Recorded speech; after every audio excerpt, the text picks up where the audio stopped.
We are back, baby, and today is going to be a good day. We've been given the keys to a 2020 Ferrari Portofino. Check this thing out. It is finished in this beautiful silver color. It is a 3.9 liter twin turbo V8 producing 590 horsepower. Now, as you guys know, the Ferrari California, aka the housewife Ferrari, aka the entry-level Ferrari, has been replaced by the Portofino. But guys, before this video gets started, I want to give a huge shout out to Glenview Luxury Imports. These guys are incredible. Their customer service is through the roof. They're allowing me to do all these videos for you guys. If you guys are in the market for a new or used car, make sure you guys check out the link below to Glenview Luxury Imports. Now guys, this Portofino actually has 40 more horsepower than what it replaced, the Ferrari California T. Also, this thing has a top speed of 199 miles an hour, which is absolutely stunning for being an entry-level Ferrari. Look how beautiful this thing looks. We'll go over the features of the outside of the car, a couple of upgrades that they made for the 2020 version, as well as the interior. I'm going to show you guys how the top drops. We're going to take a look at the motor. Today's going to be a good day. If you guys can't tell, I'm super excited about this car. Now, before we get started, here's a cold start on a 2020 Ferrari Portofino.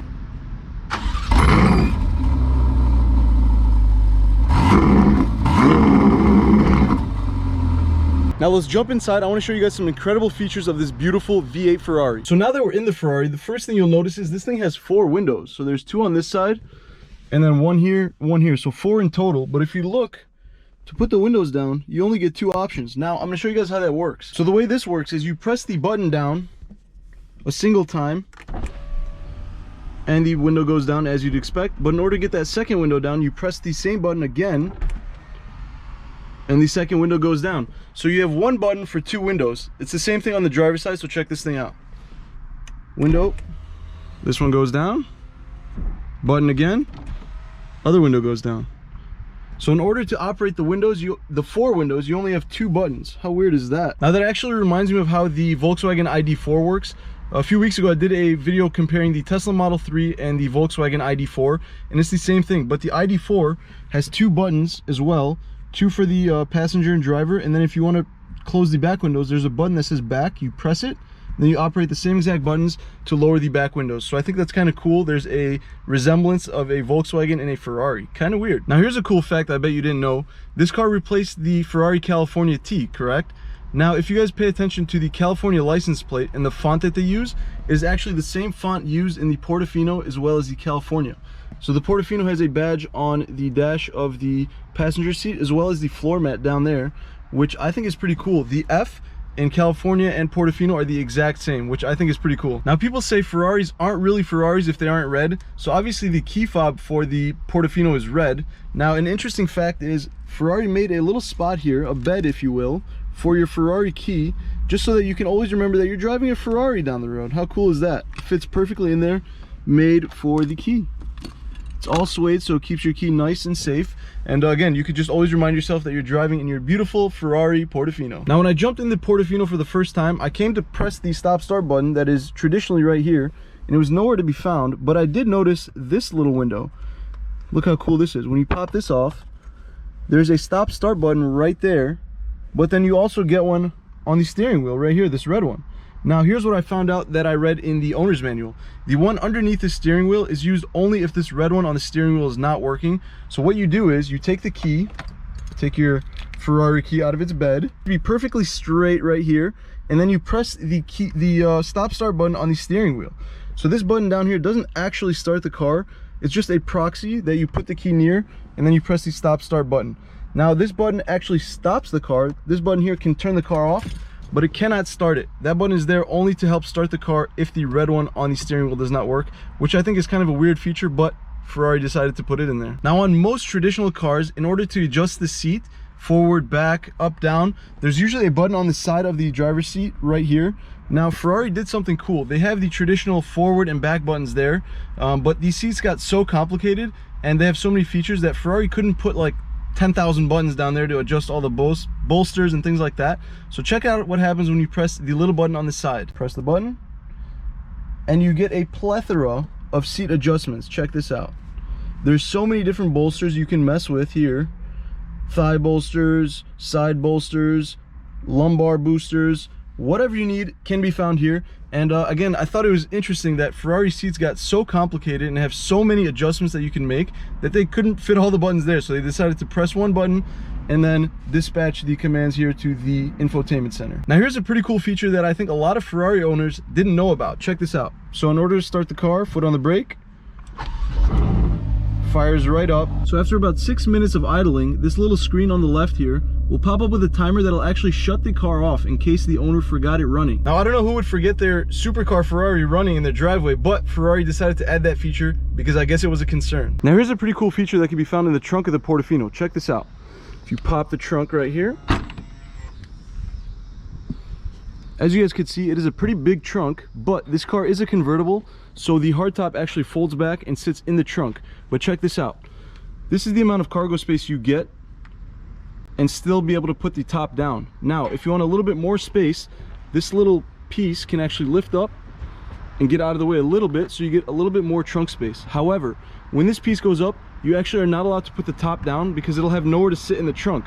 So you have to make sure to put this piece down like so for the trunk to be able to actually hold the hardtop when it comes down. But that is a nice little feature that you get if you want a little bit more space and don't plan on putting the top down. You can actually lift that up and have a little more cargo space here in the back for luggage if you're going on a road trip or whatever it may be. Another cool feature that can be found in the Portofino is up here on the trunk.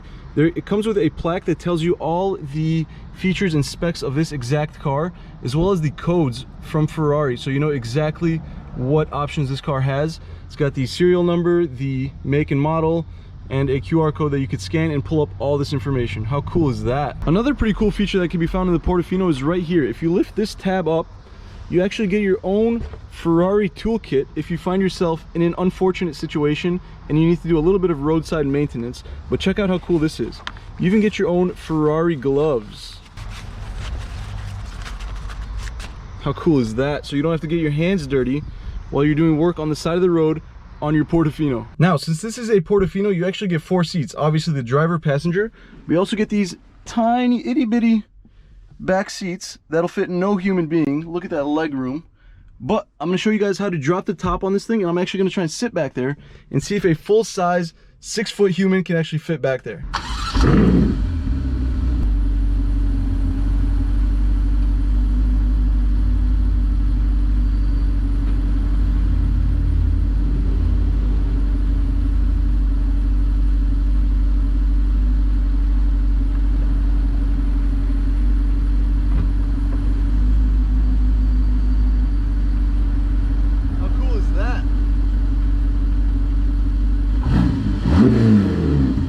Now that we got the top dropped off this beauty, I think it looks a lot better with the top down. What do you guys think?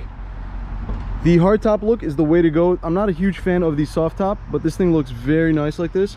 Now, as you guys can see, there's pretty much no back seat, so I'm gonna do my best to actually hop in and see if I can fit in there. Again, I'm about 5'11", 6 feet, so check this out. Pull the seat all the way up. We need every inch we could get here, boys. Now again, I don't know who would be short enough to be driving this other than my wife for me to sit in the back seat, but you get a little bit more leg room. Let's see. And just like that, we're in the back of the Portofino, but as you guys can see, the leg room is non-existent. Plus, I don't think it's realistic for anybody to drive like that. So really, these seats are not super functional. I think they're more for like small luggage, or if you have a small bag or something like that with you, but I don't think they're realistic to actually seat people back here unless you're in like an extreme pinch or something like that. Now, one thing you will notice right behind the passenger seats is these two things right here. Now, if you guys didn't know, on most convertible cars, they have these two things that actually shoot up in case the car rolls. Being a convertible, you might be driving with the top down, and in the incident that the car rolled, these two things actually shoot up and can support the weight of the car so it doesn't crush you. So after a few minutes struggling, we actually got the hood open on the Portofino. Now, one thing I really like that Ferrari did is there's no plastic cover. You'll notice that the engine is just exposed like that, and you get to see that beautiful twin turbocharged V8 just exposed like that. A lot of manufacturers, I know my old Lexus, the IS250, had a giant plastic cover hiding the engine. Obviously that was nothing special, but yeah, this thing is beautiful, just exposed like that. Take a good look at that. This is the heart of the beast right here. All right, so you guys know the drill. Before we give the car back, we got to drive it. So here we go. Foot on the brake. Woo! And hit it.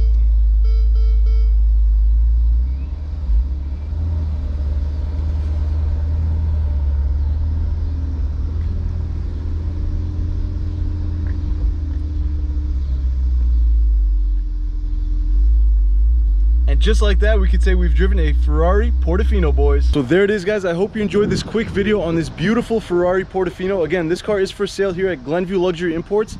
I will link them in the description box below. Now guys, keep in mind, they have ultra luxury cars like this. Then they also have things like this. They have pretty much anything you might need car-wise. I will link them in the description box below if you guys want to check them out. They're absolutely stacked, especially today. I noticed there's that C8 Corvette that we shot the other day. They got Jeeps, Aston Martins, you name it, they have it, including this beautiful Ferrari Portofino. So if you guys enjoyed this video, please go ahead and smash that thumbs up button and subscribe to the channel if you haven't already. Just like that, this one's over, and I'll see you guys in the next one.